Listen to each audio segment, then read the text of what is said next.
chatting with John Gakowski, who is the co-owner of the Money Managers Financial Group. Thanks for joining us today. Thanks, Fritz. So we're talking today about how not to spend your tax refund. You know, everybody's getting their tax refund now. How not to spend that. So you have a couple of pointers, and you have sort of a memory mnemonic on that. Right. It's spend it, lend it, depend on it.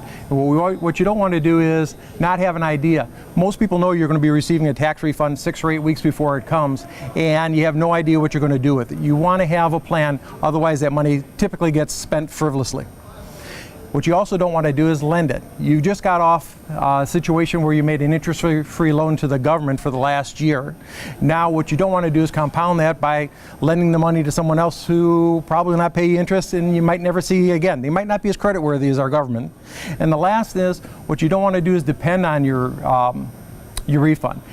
If you're depending on your refund to dig yourself out of a hole, it's kind of a symptom of long-term financial problems. So what you want to do is make sure that you know where that money's coming from. If you're getting large refunds on an annual basis, what you want to do is go to the IRS site and recalculate your withholdings so you have that money in play all the time. With that extra money on a monthly basis, what you can do is contribute to your 401k, which will increase your tax deductions, which will free up even more money for you. So a compound interest on compound interest. Right. Now, thinking about the opposite. In fact, actually, that's an example of one thing to do. Give me a few more examples.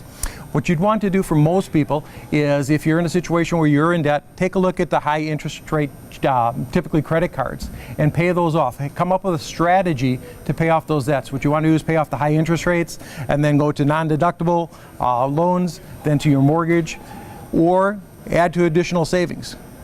John, thanks. Maximize your 401k, your IRAs, things along those lines. Sorry about that. Thank you very much for joining us today. Thanks, Fritz.